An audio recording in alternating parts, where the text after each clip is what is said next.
Hello, everyone. Welcome, welcome, welcome. I am excited. Today, I have a gentleman that we met through Instagram. As crazy as it is.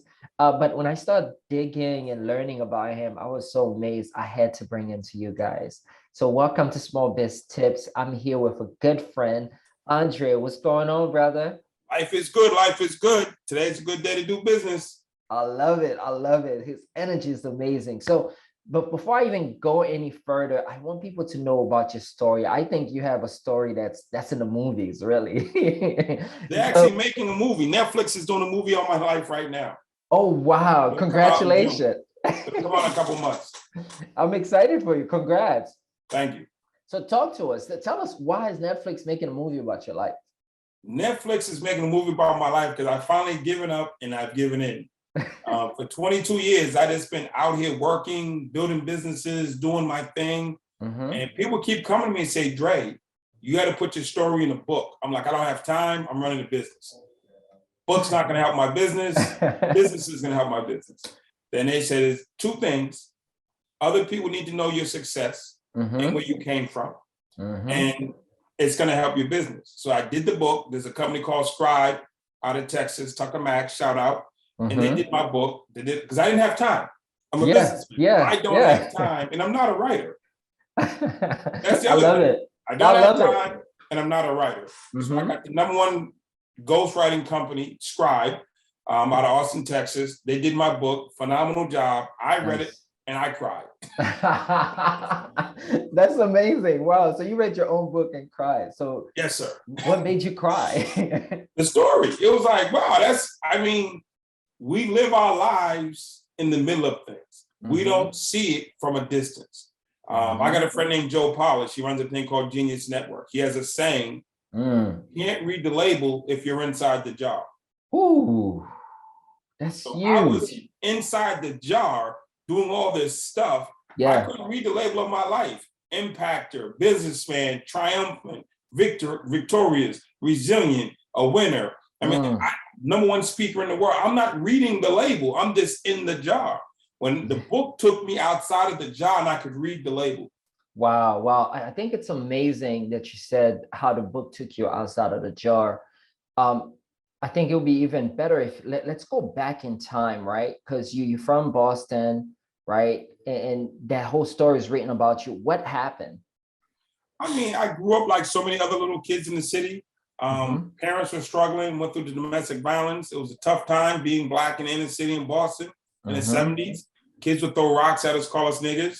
Oh my God. It was a time that you had to live through. Everybody's lived through something. My father lived through similar stuff that I lived through in Virginia, where kids threw rocks and names at him. And I was a kid who wasn't good at school. I was a kid who wasn't a big guy, so I wasn't athletic. So I couldn't base basketball, football was all out. I was 5'1" when I started high school. So I don't want to talk about middle school and elementary. I was like tiny. And I just didn't log on to things that would benefit. People kept trying to come help me. And my trauma made me repel them. Ooh. So people saw the talent in me, even when I was a little guy, but I was so hurt that I couldn't receive love. Wow, that's crazy. So my not being able to receive left me on an island by myself. I felt most comfortable by myself because I understood and accepted me, and I didn't think other people would. My shame is real. And if you see my shame, you won't like me. If you know that I have addiction in my family, you won't like me. If you know we have poverty in my family, you won't like me. You know we have these other issues in my family, you're going to judge me. And I don't want to be judged. So I'm going to distance myself from you so you can't judge me. That's amazing you said that, because I think that's a lot of us growing up, because I'm from Haiti, growing up and you know, in a third world country and then come to the States, we all have these shames. We all have these challenges. Stop right there. You said I'm from a third world country without blinking. Planet Earth is planet Earth, brother. You feel me? You've been institutionalized to the point where you've taken because you were born in not a rich country, you call it third world. Did your mother feed you? Did your mother hug you? Did your kids come out and play? What makes it third world? Because you don't have what somebody else has. Yeah. Where's the prerequisite say in the Bible, in the Quran, or any other book that you have to have what somebody else has to be deemed first class? Wow. Wow, that's the moment for me right here. This is good, man. Haiti's You not really, third world. There's only yeah, one world. I yeah. look at it, there's only one world. So You're how is right. Haiti third? Haiti's just not as rich as America. Haiti's not as rich as London, but it's not, the people aren't less. No, I agree 100%. You're But absolutely the right. perception of third world is the people are less. The perception of poverty, people are less. The perception of Black, people are less. That's the whole mind. And we feed into the mindset, then we put ourselves in positions according to our own mindset. Wow. So your business, regardless of size, is a business. You don't have to be Apple. You don't have to be Microsoft. Yeah. That doesn't have to be your goal. Be happy being you. Your business counts. Let's talk about that. Because you're talking about you've been spending 20 plus years building businesses, right? Tell us more about the type of business you have right now. The business I have right now, I have a consulting business where I solutions. Like right now, I mean, if I'm working with you, I need you to see yourself in the light that you are.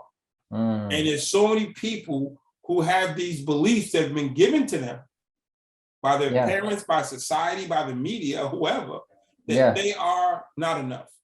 And the imposter syndrome kicks in. So you have to have some, if I put you in a room of white businessmen who are doing 10 million plus, who are all from European countries, you're going to feel less than.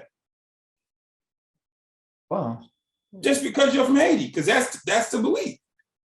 I don't measure up. Your business could be as big or bigger, but the perception is because you're from Haiti, it's not the same. That's crazy. So how many deals, how many situations are you backing away from? Are you not leaning into because of the belief system? Yeah. See, belief is everything. I was sitting in a prison with a 100-year prison sentence. And I believed that I was a criminal. I believed that I was evil. I believed that I was angry. I believed that I was a gang member. I believed everything they said about me. I was dangerous. Then I woke up one day and said, no. And I said, I want to go to Harvard University. And everybody said, Dre, you can't go to Harvard. It's not the role written for you. That's not the script. That's not the position they wrote you into. You're the bad guy. The bad guy doesn't win. I said, why I gotta be the bad guy? Because that's the role that they gave you. I said, no, I'm going to Harvard. Then I went in my mirror. I looked dead in my mirror. I said, what's inside of me that's stopping this from happening? I can't read. Got my G, so I went to school. I got anger issues. In prison. In prison. They got anger management classes. I went to them. I started going to the things that could repair me.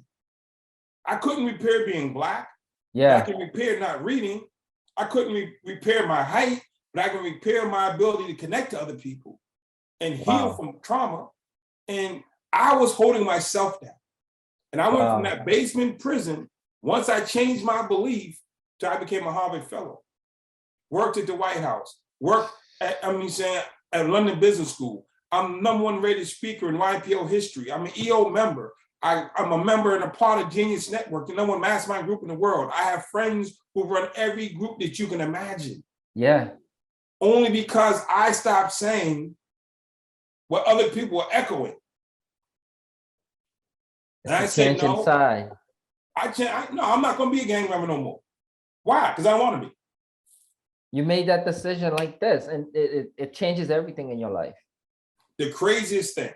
I'm like a 16-year-old kid in Boston. I went down to the department store to get a job. I go in, I get a job as a stock boy because that's what they give Black boys with the stock boys. And we go in, I sign up the form to be a stock. My buddy like, yo, they're giving out jobs. Joey, come stack boxes, make some money. I'm like, all right, cool, I can do that.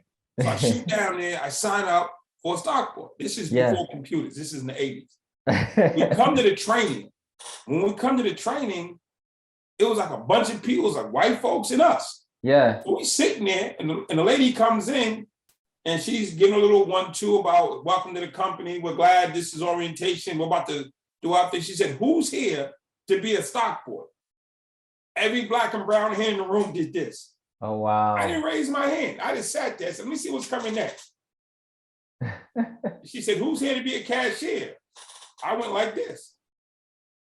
She looked at me. I didn't blink. I just sat like this. Yeah. She said, okay, you guys go that way. You guys go this way. And they trained me to be a cashier. That's amazing. Because you made that choice when everybody else was doing the other thing. You went the other way. Everybody who signed up to be a stock boy didn't know how to be a stock boy. Everybody who signed up to be a cashier didn't know. We got trained. Yeah. The training was different, but it was the same difference. And because I didn't raise my hand on cue, I just said, wait, something's coming. And I tried it. I said, cashier. She looked at me like, okay. Like, she couldn't go to a computer and pull my name up. She didn't have time. She just said, cashier's that way, stock boy's that way. And the homies came like, yo, Dre, I'm coming to work with a tie on, and I'm selling people stuff on the floor and handling credit cards. I'm like, yo, you should have raised your hand with me. Yeah. Why did you put your hand up for the less job? The conditioning. Wow. Now, to be honest, I totally crashed out as a cashier. But you had a chance to do it. You know what I mean? Listen, I messed it up.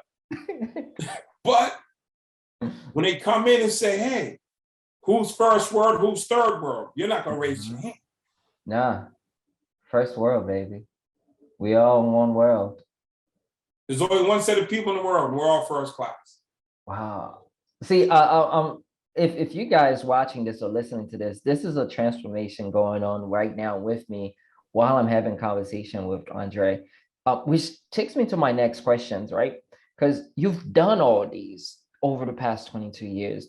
You're building the businesses. You're part of all these amazing groups.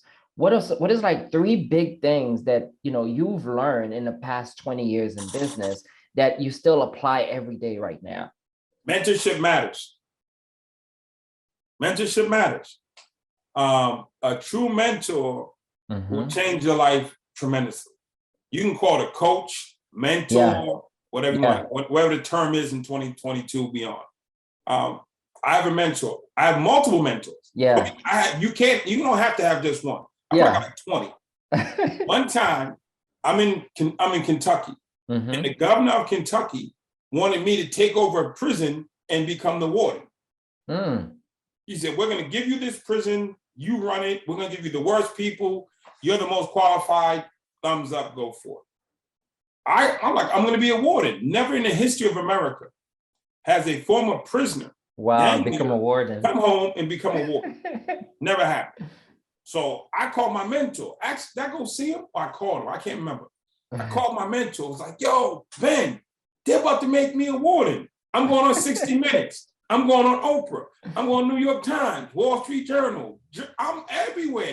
I'm the first in the history of America to do this. I'm amped. Then I called my mentor and told him, he said, you can't be the warden, Dre. I said, yes, I am. He said, no, Dre, you can't be the warden. I said, why?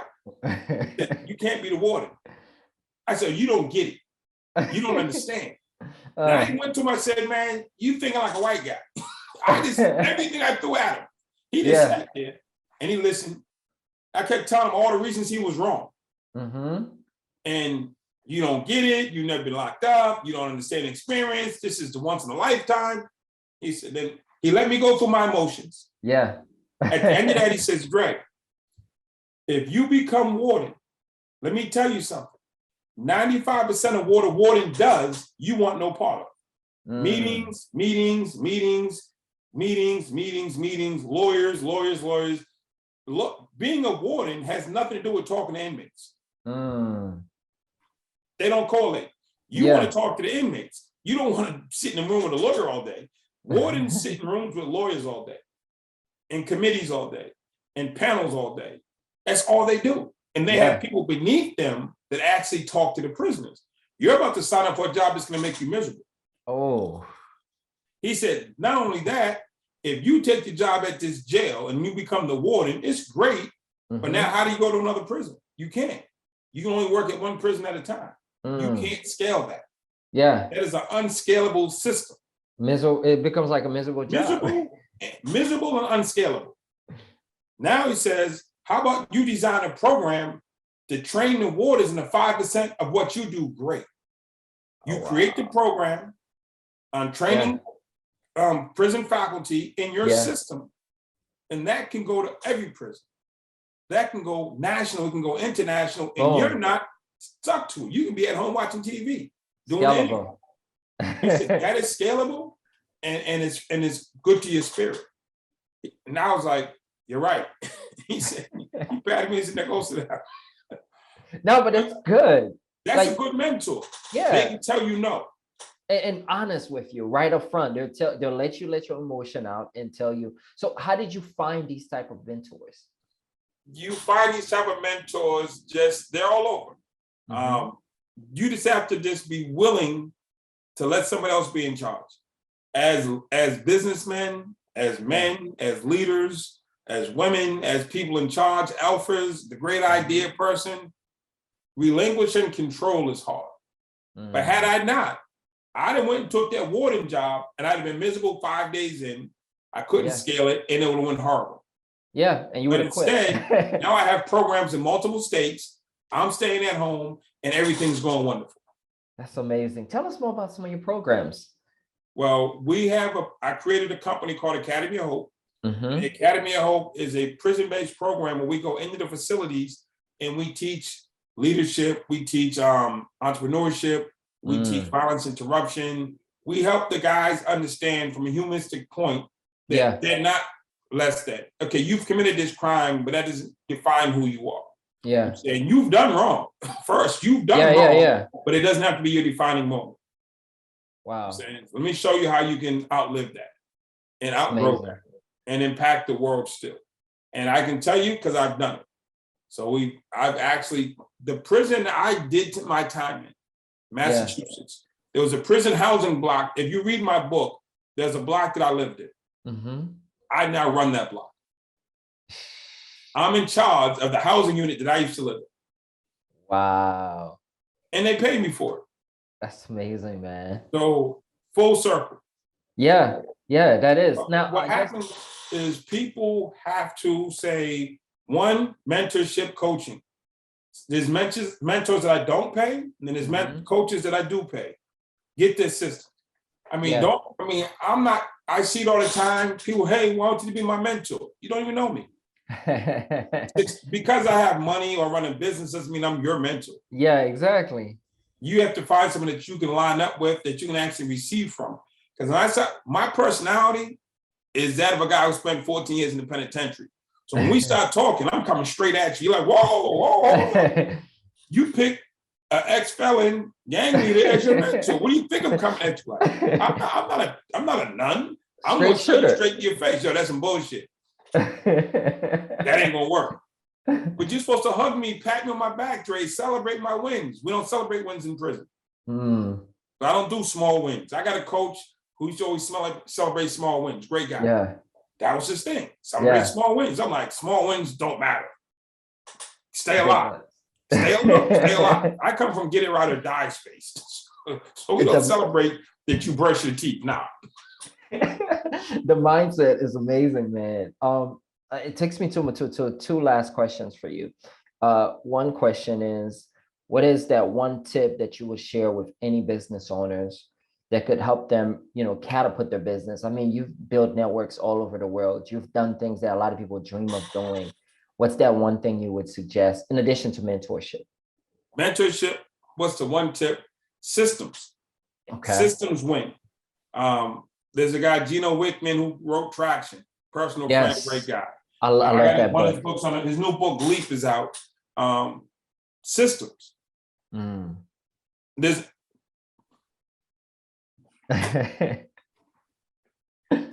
He is grabbing the book, guys. If you can't see us, you can hear us. He is grabbing the books right now. I'm grabbing the book. If you are in business. Oh, I love that book. No. These are my friends. See, all the books on my shelf are my friends. I love it. So Ben actually texted me this morning. I'm about to go to fly to go see it. Nice. Who, not how is a system. It's a methodology. You know what I'm saying? We got another one right here. This is, if you want to get clarity, the 90-minute workbook by Dean Jackson. Again, a friend. All my books are for my friends. So no, this is fantastic. You want to go next level? Come on, man. Let's do it, man. Let's do it. Gee. What do we got? What else do we got? Guys, take notes. These are books that I love. Start Ugly. Oh, that's my guy. I gotta read that. This is Gino's new book, Entrepreneurial Elite. This is one of my mentors, Giftology by John Ruhlin. Everybody's favorite money manager. I'm saying Jim Do, Beyond Millions. Nice. Another one of my mentors. I have a board of directors. And I said, okay, let me go back. Of all your mentors. No. I have a board of directors. This is 6 guys who sit and they govern my life. I go meet with them, my taxes, my time out, my kid, everything. John O'Leary, one of my board of directors. My guy Doug. The Blueprint. Yeah. Okay. If you want to end it all with the be all, you've ever heard of Rich Dad, Poor Dad? Of course. This is Rich Dad, Keith Cunningham, the road less. Oh, wow. That's the actual Rich Dad. This is actually Rich Dad. Robert Kiyosaki wrote about this man, who's a friend of mine. Rich Dad, Poor Dad, The Road Less Stupid is one of the best business books you're going to read in the next 20 years. Wow. So it's like, these are my friends. That's and they can be amazing. your friends too, if you want them to. Yeah. That's amazing. I love how you share these books and how you have built relationship with these people. That are. Say again? My book's not even over there. You got more. My book's in the other room. Okay. This. What's that? Oh, your book starts here. This is my new book that I'm coming out with, and Scribe is doing it. Congratulations. That's my next book. It starts right there, and I'll build it out. That's awesome.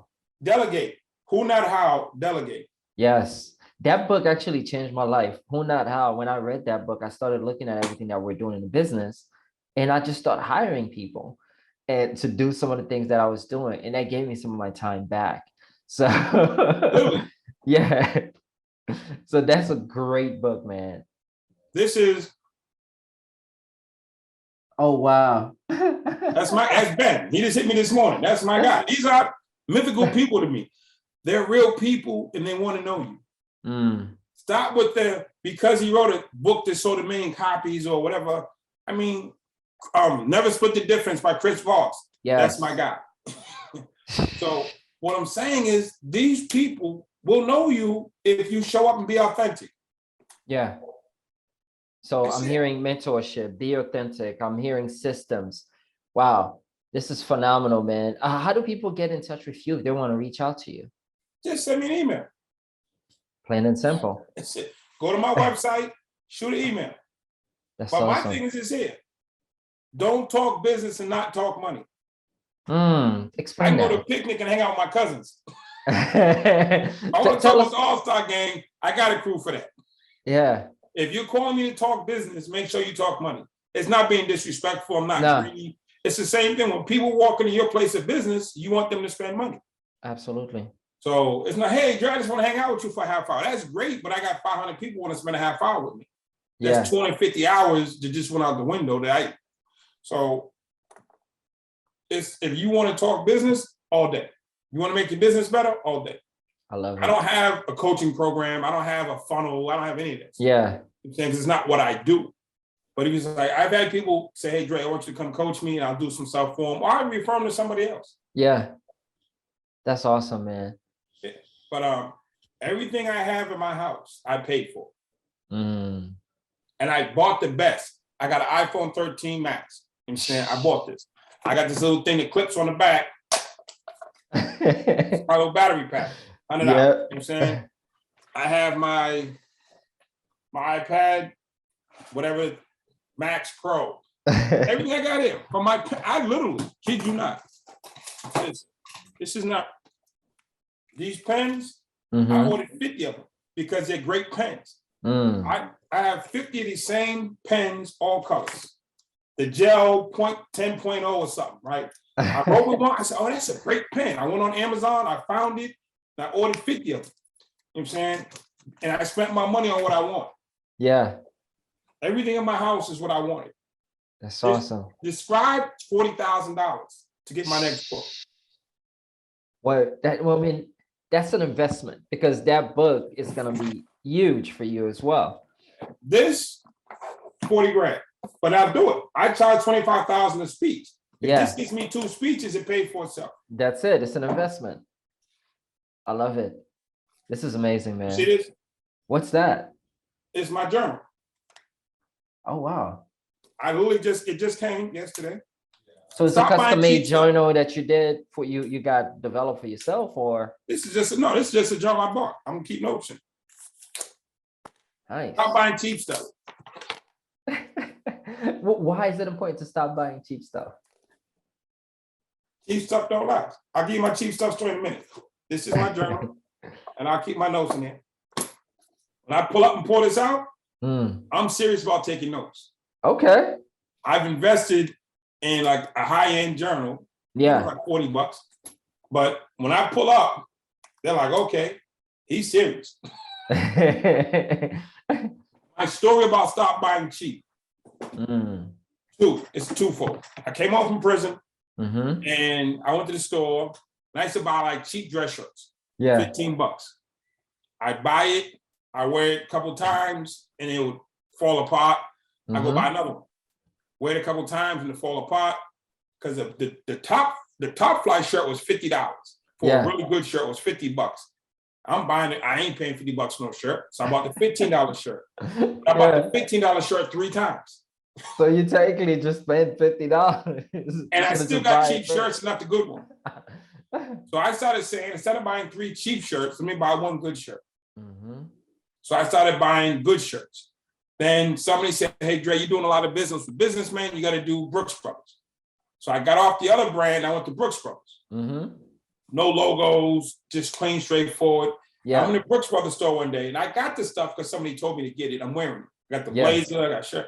I'm in the store one day, and I'm looking. The Brooks Brothers shirts are like $85. The other shirts are $50.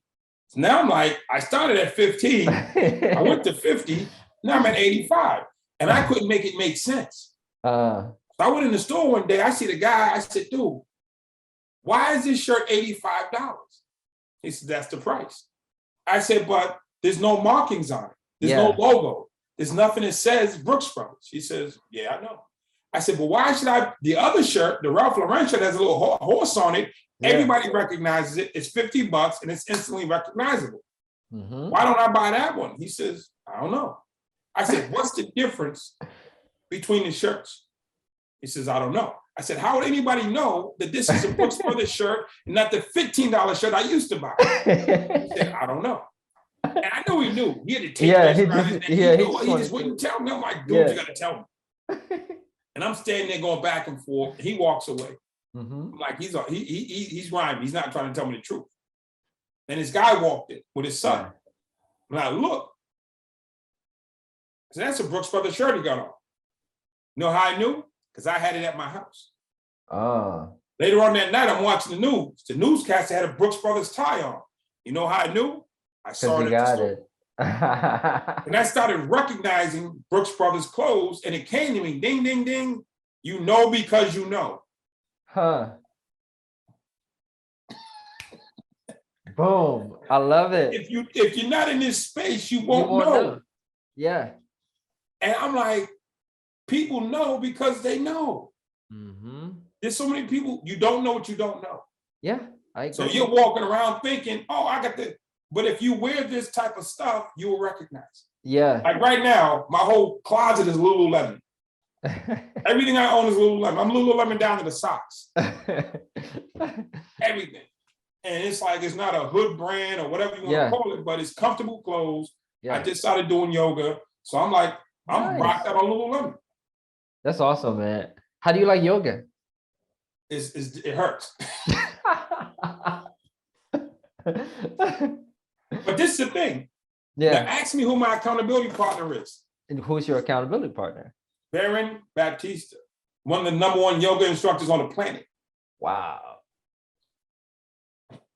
You learn from the best. If you want to. Or you can learn from your cousin down the street. Or the guy who failed at what you're trying to do 10 times. That's why he's near you. Because he hasn't been able to elevate.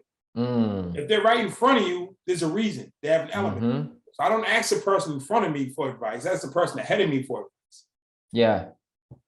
And you do that in all your network, from EO to YPO to Genius Network, because you surround yourself with these people. We're at Genius Network last week. Baron's on stage. And Joe Polish knows that I just started yoga. So I hadn't started yet. He called, hey, Dre, where's Dre at? So I come in, I'm on stage. He says, Baron, this guy has never done yoga. What would you say to him? He says, A, get an accountability partner. He says, who you gonna be your accountability partner? You know what I said? You are. He was like, okay. And he gave me the rest of the stuff. And I jumped off the stage. I already had his number. Yeah. He literally texted me 2 days later and said, hey, if you really want to do this, I got you. Yeah.